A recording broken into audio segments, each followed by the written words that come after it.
The rich husband and the condo will be mine. I'll introduce you to my ex as a thank you. Emily whispered in my ear as she leaned in close. Julie, you're too plain for a rich man and a condo. Just get out already. I had stopped breathing unconsciously, so my chest was tight. I was breathing heavily through my shoulders. Get out? I couldn't speak properly because of my erratic breathing. Emily burst into laughter at this. Oh, Julie, don't cry. Sorry, Julie, but I've decided to live with Emily now. Mark said, thrusting the already signed divorce papers at me mercilessly. I was betrayed by both my husband and my sister. Taking the papers, I felt even worse and crouched down, clutching my stomach. I could feel the piercing stares of Emily and Mark. I couldn't hold it in anymore. I looked up, having kept my face down, and let out all the laughter I had been holding back. There's no way I was going to cry. The ones who will be crying and screaming are Emily and Mark. My name is Julie. I'm a housewife in my 40s. Recently, I remarried. My husband's name is Mark. He's 2 years older than me. He was a tenant in the apartment I owned. As I cleaned the apartments, he would say, "Thank you." Gradually, we started making small talk, and it developed into a relationship. I thought you were just a cleaner. I'm already in my 40s. I wasn't stylish, just tying back my black hair, so it wasn't surprising I was thought of that way. I was really surprised when I found out you were the landlord. Mark worked while also doing investments as a hobby, and before he knew it, he had missed his chance to get married. I also had a fondness for investments, and we hit it off. It naturally led to marriage. Mark always praised everything about my investments, saying, "Amazing."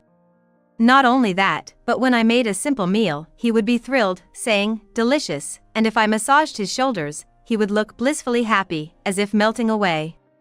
He's older but somehow childlike, a pure man. I wasn't of an age to wear a bridal dress a second time, so I felt bad for Mark, who was marrying for the first time, but we didn't have a wedding. Instead, our new home was in a high-rise condo, as Mark had wished. Wow, what a view! Although it was just on the 5th floor of the high-rise, Mark was dazzled by the view of the city. It's so luxurious for just the two of us, so much bigger than my old apartment. He was excited. I had no idea his honest nature would take a complete 180 degrees turn. It started when we invited Mark's colleague to our home. Wow, amazing! Sam stood in the middle of the room, mouth agape. This is your place? It's like a hotel. I've never stayed in such an amazing hotel. Surprised? It's really amazing, right? Mark said, proud, as he urged Sam to sit cautiously on the leather sofa. Oh, this is for you. Sam said, handing Mark a cake. Oh. Mark said with a confused smile. Thanks. This is the $30 cake they sell near the supermarket, right? There was no need for Mark to say it in such a sarcastic way. Sam shrank back, looking uncomfortable. Thank you for the cake. I really love it. Trying to change the mood, I cheerfully offered Sam a cup of coffee. No worries. Sam took a sip of the coffee, looking relieved. Until now, Mark never joined for drinks, and his lunch was always half-priced meals. He wouldn't even buy a bottle of water. He was really tight with money. So, when he suddenly got married and moved into a high-rise condo, I couldn't believe it. Man, you're amazing. Well, yeah. Mark said, lifting his chin and puffing out his chest. Who are those guys who said I'd never get married, huh? No one's gonna make fun of me at work anymore, right? My bad, man. Your wife's a lucky woman. Mark and Sam were joking around. I was a bit concerned about Mark's attitude, but maybe that's just how guys talk. Sam's voice lowered as he added. But even though the house is luxurious, your wife is pretty plain. Well, she lost to you there. I'm not superficial like you. It's normal for a guy in his 40s to marry a woman in her 40s, right? Marrying a cute 20-something is just something from a drama. I couldn't believe my ears. They both laughed as if they meant no harm. Yeah, this high-rise has a gym and even a fancy bar, not like the cheap pubs you guys go to. It's a really stylish place. Want me to treat you to a drink?" And with that, Mark and Sam went off to the bar. Mark was showing off in front of his colleague. Just for today. Just for now. But from that day on, Mark started acting more arrogantly. "Oh, you went to that cheap supermarket again? We're high class now. It's embarrassing, so stop it, okay?" Mark frowned disapprovingly, checking my purchases and receipts. What bothered me most was Mark's evening drink. He always sat by the window, looking down. "Oh, the cars look like toys, and the people are so tiny. They don't know they're being looked down upon as they work down there." Mark had completely changed. It felt like a distant memory when we used to buy discounted vegetables at a cheap supermarket and cook together. I was starting to feel uneasy about Mark. Then one day, I felt something unfamiliar when I came home. I swallowed hard. Could it be that Mark brought another woman home? I listened carefully and heard laughter from a man and a woman in the living room. My palms were sweaty even though it wasn't hot. I tiptoed down the hallway, creeping like a burglar. Peeking into the living room, the curly-haired woman noticed me and raised her hand. "Oh, Julie. Welcome back." "Emily?" My tension immediately dissipated. It was Mark having drinks with my sister Emily. But then, why? I hadn't told Mom about the new place, though I did inform her of the marriage. Emily probably heard about the marriage from Mom, but I never expected her to just show up. "You could have told me you were married now. I am your big sis, after all. Let me celebrate your marriage, at least."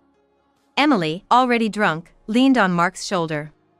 Apparently, Mark had told my mom about our new place during the wedding greetings. I really didn't want to. I had even told Mark beforehand that my relationship with my family wasn't great. But of course, if your spouse's mother asks where you're living, you'd naturally answer. However, my mom's question wasn't just small talk. She probably just wanted something to look down on me for. They must have laughed behind my back, thinking the story of US living in a high-rise was a big lie. "Wow, I'm surprised.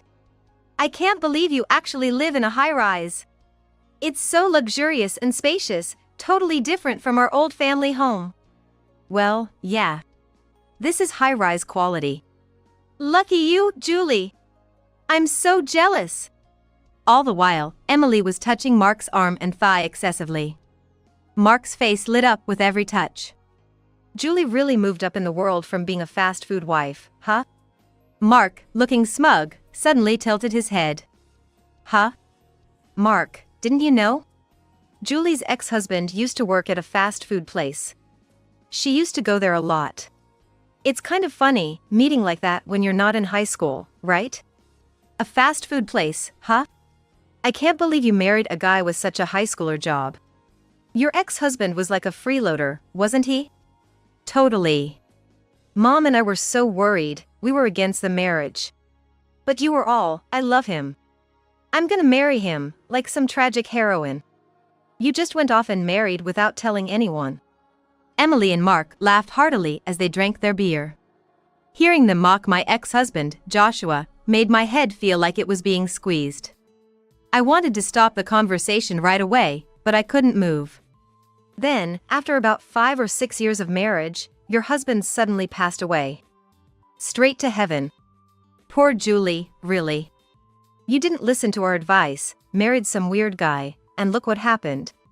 At that moment, I raised my right hand high. Emily screamed, snapping me back to reality. My hand was trembling above Emily's head. "Hey! You were about to hit me, weren't you?" Emily's eyes widened in shock, then she blinked slowly. Suddenly, she seemed weak and leaned heavily on Mark's shoulder. "It was scary." The whiny tone in her voice sent shivers down my spine. "Julie, what were you about to do to your own family?" Mark yelled at me, and I clenched my trembling hand. "I'm sorry, but Emily was." "Shut up. Are you trying to make excuses after making your sister cry? I thought you were a kind woman. I'm disappointed." Emily's sobbing mouth revealed her white teeth. Her overly red lips, certainly laughing, were visible. Mark gently stroked her stiff, curly hair, oblivious to her laughter, enveloping her in kindness. But they were speaking ill of Joshua. What?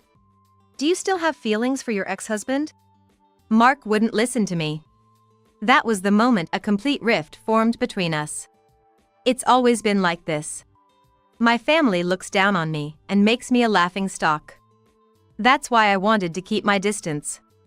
Ever since we were young, everyone favored Emily for her good looks, including Mom and our late father. In contrast, Mom often told me, "Don't worry, you can get cosmetic surgery when you're older." While Emily enjoyed a fashionable student life with boyfriends, I devoted myself to studying. I did it because Mom praised me when I scored 100 on tests. But after a while, 100 became the expected score, and I'd get scolded for missing even 1 point. Julie's studying hard, that's great. I'm so proud of my smart sister. She's studying for her future cosmetic surgery costs, you know.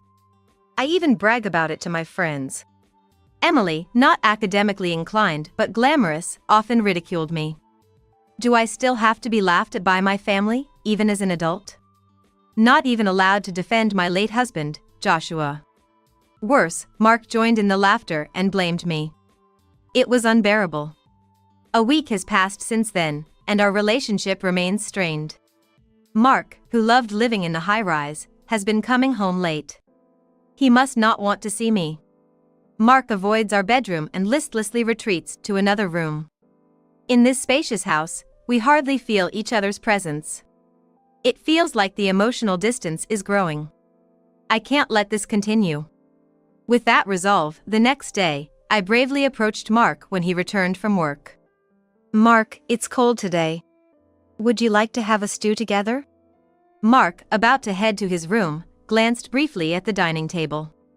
Steam rose from the earthenware pot, filling the air with a gentle broth aroma. "Ha!" His response was cold. "I don't want to eat something so common. If you want to cheer me up, you should serve caviar or foie gras." Mark, who'd never even eaten those things, shrugged in disgust. Then he looked me up and down, letting out a big sigh. "Huh, not you. My mistake." With that, Mark disappeared into his room. Mistake.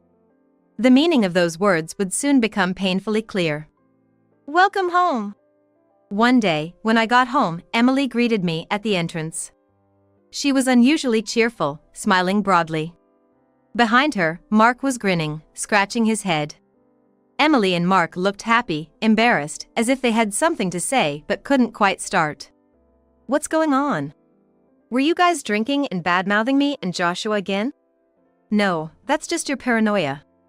As I tried to enter my room, Emily said, "Oh, wait," stopping me.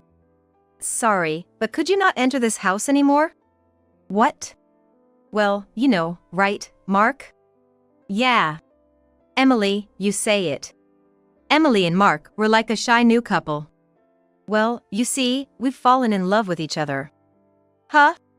In response to Emily's foot-stomping excitement, I could only offer a deflated reply. Emily is not a high school girl. She's a woman in her 40s with laugh lines. Somehow, I'm the one who feels embarrassed. "Julie, you still love your ex, don't you?" I was hurt. "So, it's only natural for Emily to change her heart, right?" "Huh?" I nodded, but I couldn't comprehend. "Really sorry, Julie." Emily's apology lacked any sincerity. She put her hands together in front of her chest, pouted her lips, and tilted her head. She leaned in close and whispered in my ear. "I'll take the rich husband and the condo. As a thank you, I'll introduce you to my ex." Her breath smelled like strong toilet freshener, giving me a headache. Her red lips barely touched my ear, causing goosebumps. "It's okay, Julie. Don't worry. That ex is also a part-timer. You like those useless men, right? Plain Julie doesn't suit a rich husband or a condo. Just get out already." With a foul breath, Emily finally stepped back from me. I was completely frozen. Emily crossed her arms and puffed out her chest with satisfaction. "Get out?" I had unconsciously stopped breathing, so my chest was tight. I was gasping for breath through my shoulders. My breathing was erratic, and I couldn't speak properly. Emily burst into laughter at my state. "Oh, Julie, don't cry. Poor Julie." "Sorry, Julie. But I've decided to live with Emily now," Mark said, mercilessly thrusting the completed divorce papers at me. Taking them, I felt even more distressed, clutching my stomach and crouching down. I could painfully feel the gazes of Emily and Mark. I couldn't hold back anymore. I looked up, having kept my face down, and let out all the laughter I had been suppressing. "What have you been saying? Why do I have to leave?" My sudden laughter must have looked crazy. Emily contorted her face and took a step back. "Because the house is in my name," I said, wiping the tears from the corner of my eyes. Emily frowned in confusion, and Mark smiled lightly. "Huh? Do you understand what it means to be handed divorce papers? Mark and I are getting divorced. You're a nuisance here, so disappear." They seemed to take my words as the rambling of a madwoman. Emily's scent had already filled the house. Looking behind her, I saw her crumpled tights thrown on the living room floor. I realized there was no place for me here anymore. Clinging to a house steeped in Emily's scent seemed ridiculous. "Maybe we should move to another house?" "No way. I've grown to like this high-rise," Mark suggested with a relaxed smile. He seemed to be plotting something, but it was no longer my concern. "Fine. I'll leave. Do as you please." Emily smirked confidently. "Good to know you understand. Then Emily and I will live here in this high-rise. Don't complain later." "Sure. Wish you all the best." Then I packed my belongings in a single Boston bag and left the room where I was supposed to live a happy life with Mark.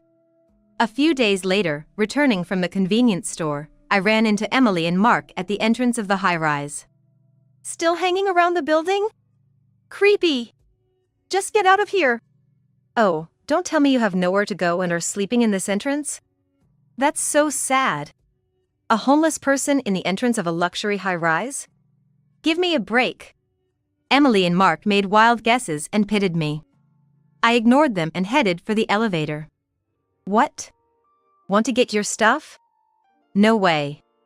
If plain and poor-looking Julie enters the apartment, it'll get all dirty. I'll send your stuff in cash on delivery to your place." "Where should I send it? A park or maybe a station?" As I walked briskly, Emily and Mark followed me like goldfish poop. I was about to press the elevator button when Mark hastily stopped me. "Hey, Julie, that's the elevator for the upper floors. Are you out of your mind? Maybe she's senile from the shock of being dumped by Mark?" "Right. Good thing we left the senile old lady. I don't want to deal with caregiving." Ignoring them, I pressed the elevator button. "Hey, don't mess around, homeless. It's disrespectful to the upper-class residents." When I got into the elevator, Emily and Mark's eyes widened as they glanced at each other. Just before the door closed, they squeezed in. Mark, experiencing the high-floor elevator for the first time, was thrilled as if he were on an amusement park ride. And then, the elevator stopped at the top floor. "Oh no, this isn't a place for the homeless. Let's not do this." "We'll get scolded by the real upper-class residents. I don't know anything." While trying to hold me back, Emily and Mark curiously looked around. I kept ignoring them and opened the door to the room in front of me. "Ah, Entering someone else's place." I glanced at them and entered the room. Mark, flustered, grabbed the door just before it closed. Slowly pulling it open, he stepped into the top-floor apartment. hey, Julie. "What do we do? Should we go in too?" After hesitating in the entrance for a while, they tiptoed down the hallway. Wow. Arriving in the living room, Mark couldn't help but exclaim. The glass-walled room offered a panoramic view of the city. A stark contrast to the 5th floor. What? Why are you here? I sat comfortably on the sofa, finally looking at Emily and Mark. "Why?" "Because this is my home." Emily and Mark's jaws dropped. "I had to move here suddenly after being kicked out." "Oh, And you said you'd send my remaining stuff cash on delivery, right? Please send it to this room. They looked like they were about to scream, but only their mouths moved. Why? How? Because it's my house. How many more times do they want me to say this is my house? I told you everything was in my name. The room you're living in and this one, they're both mine. What? I didn't know you owned the top floor too. I thought the best place you had was that fifth floor room. Did you deceive me? Mark, who had lived in my apartment before we got married. He asked if I had better properties and wanted to live in the best one. I didn't deceive you. The person living here on the top floor just moved out recently. You're lying. The top floor? Me on the fifth and Julie on the top? No way, don't joke around. Julie, of all people. Mark's smile twisted as he scratched his head. Emily, should we really be living on the fifth floor? Below Julie? Let's move to a higher apartment than this. Right. Let's move. Mark, let's find an apartment not just with a view of the tower, but one that looks down on it. They held hands, their eyes shining with a splendid future. Yeah. So, Emily, you own an even higher apartment? Huh? No way. Oh, too bad. Then let's just buy or rent one. Emily, I'm counting on you. What? Huh? Their earlier brightness vanished, replaced by puzzled expressions. Hey, I've been a bit confused since earlier, but what do you mean by houses owned by Julie? Is this place really Julie's home? Emily asked with a strained smile. Yeah, sort of. Julie, of all people, is so cheeky. You studied hard to get cosmetic surgery, but in the end, you bought a high-rise instead of spending money on surgery? No, that's not it. I get it. It's a loan, right? With a loan, you can buy anything expensive. So that's the trick. Don't scare me like that. Emily convinced herself and nodded with crossed arms. But you can't beat Mark, right? He owns a few apartments on the second and third floors of this high-rise, and he has lots of other lands and apartments. Julie, you're out of his league. Mark looked away guiltily, closing his mouth. But those are mine too. After all, I own this entire high-rise. Huh? But Mark said they were his. Emily's pleading gaze turned to Mark. Emily expected a confident Mark, but the real Mark's face was pale and contorted. Mark, Julie is lying, right? Well, it's like ours, as a married couple. Mark mumbled, and I clarified for him. It seems Mark bragged to Emily about properties in my name as if they were his own. Pathetic man. No, that's a lie. The one who lied is Mark. Emily collapsed on the spot, shocked. Julie, of all people, this is a lie. An uneasy Mark, with a strange smile, apologized, sorry. His straightforward apology didn't seem to reach the dazed Emily. Unable to stand the heavy atmosphere, Mark started to laugh nervously. Sorry. I don't own anything. But my feelings for Emily are real. I'll always support Emily by her side. Mark! Emily's cheeks turned slightly red. Love over money? No way, that can't be true. So, Emily, how much do you own? What? Own what? Like, land or condo? Huh? I don't own anything like that. Why? Emily and Mark looked confused, raising and lowering their eyebrows with pitiful faces. Emily, you were more loved by your parents than Julie, so you should have been favored, right? What happened to the apartments you inherited from your father? Inheritance? What are you talking about? Don't tell me you lost all the apartments you received? What are you talking about? Emily screamed, and they both fell silent. They made funny faces at each other, opening their eyes wide, pursing their lips, and baring their teeth, as if in a staring contest. I lost this staring contest. Mark, you misunderstood. I do own many places and lands, but it's indeed from inheritance, not from studying hard. You can't buy 1 or 2 high-rises just by studying. But the inheritance wasn't from my father. Emily and Mark swallowed hard, shocked by their misunderstanding. I inherited them from Joshua. Emily looked baffled for a moment, but then burst into laughter. Joshua, the fast food guy? Yeah. But not a part-timer. I had explained this to my family when I decided to marry Joshua. It's true we met at a fast food place, but Joshua was not an employee there. He was the landowner of the fast food place. It's baffling how they twisted it to make him out as an employee. No matter how much I corrected them, they laughed and said, "Yeah, still working part-time at your age." Joshua came from a family of wealthy landowners for generations. I explained plainly, causing Emily's eyes to nearly pop out. He was rich enough to live leisurely without working at a fast food place. In reality, Joshua was serious about his work, and I didn't quit my job just because I married him. We didn't live leisurely, and that's why the fortune was preserved. Moreover, I learned about investment and nearly doubled the fortune I inherited from Joshua. Mark's lips quivered slightly. Sure, Julie said she inherited, but why from her ex-husband? I thought it was from her father's estate. Usually, inheritance comes from parents. That's why I thought Emily, being more loved, would have a much larger fortune. If both are rich, it's natural to choose the better-looking Emily over plain Julie. You tricked me, Mark accused weakly. I had indeed told Mark about inheriting from my late husband. Why do people who make assumptions have the wildest imaginations? I didn't know that. I wasn't told. I hadn't bragged about being rich, but I had repeatedly insisted that Joshua wasn't a part-timer. It was Emily's ears and brain that shut out the truth. Julie, of all people, rich? Julie, owning a high-rise? Unacceptable. Some people need straightforward talk, no sugarcoating. Sorry, but I happen to own real estate worth 380 billion yen. Me, lower than Emily. Living comfortably above Emily. Emily, for some reason, covered her head with both hands and slumped to the floor. No words came out, but tears of frustration overflowed. I walked to the window and looked outside. Want to see the view, Mark? It's quite different from the 5th floor. A view you'll never see again in your life, so take a good look.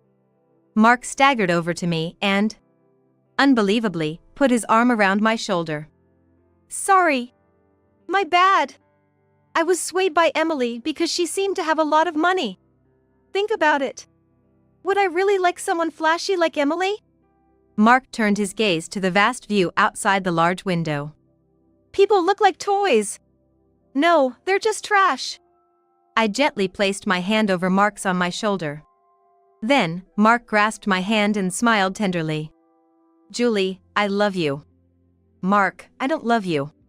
Huh? I roughly shook off Mark's hand. A man who cheats on his newlywed wife for an affair is indeed trash. By the way, the divorce papers you unilaterally handed me that day have already been submitted. Enjoyed the top floor view? Trash should return to its place. Time to go back down. With that, Mark, making his most handsome face, froze solid. Later, Emily and Mark continued to live on the 5th floor of the high-rise. Considering how much Mark ridiculed Emily, they were obviously not living happily ever after. They just refused to give up their place. One day, they were clearly lying in wait for me at the entrance. Spotting me, they clumsily rushed over. Julie! Finally found you! Hey, what's this about? I didn't need to see the paper they showed to know what it was about. It's the rent bill. It's written in English, so you can read it, right? Why? You're trying to take money from us? Of course. Why would you think you can live here for free? Calmly answering, Emily approached. That's cold. We're family, right? You can kick out this trash man, but I, as a family, have the right to live here for free. No. Forgot what you did?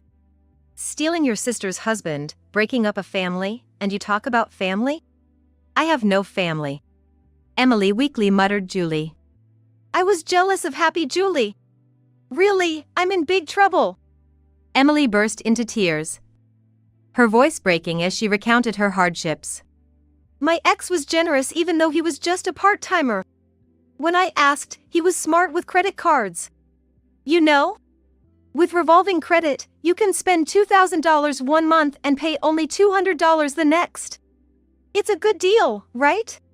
But then, Emily sniffled in frustration. before I knew it, I was paying for my ex's shopping too, and when I reached my credit limit, he dumped me. Don't you think that's sad? I'm broke, and now you want me to keep living in this high-rise? And she was planning to introduce this ex to me. Yes, he dumped me. But it's okay. You still have Mark, right? Maybe your ex and Mark are similar, both equally worthless. I heard Mark was into investing, but he only ever asked about my affairs and never shared details.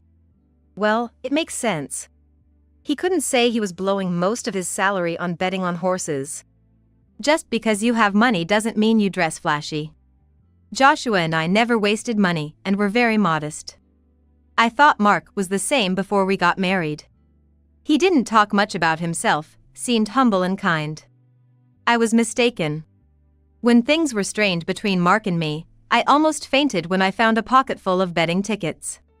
Enjoy your life with the Mark you stole from me. Oh, and by the way, the rent is due tomorrow.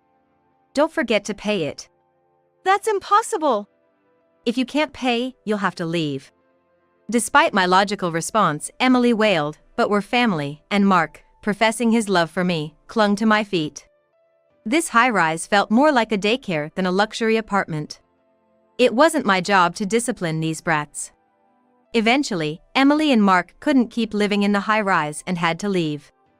I've moved out too, so I don't have to worry about being ambushed by them anymore. The top floor of the high-rise was lovely, but it just didn't feel like me. What a nice view today. I leaned over the balcony on the second floor. Before me, the sea stretched out as far as the eye could see. My previous urban life felt like being swallowed by a sea of dark buildings. Now, living away from the city, I've changed both my home and my job, starting a new life. The neighbors share their vegetables and seafood with me. There's a senior colleague at work I get along with. Life doesn't always need parents, siblings, or a spouse.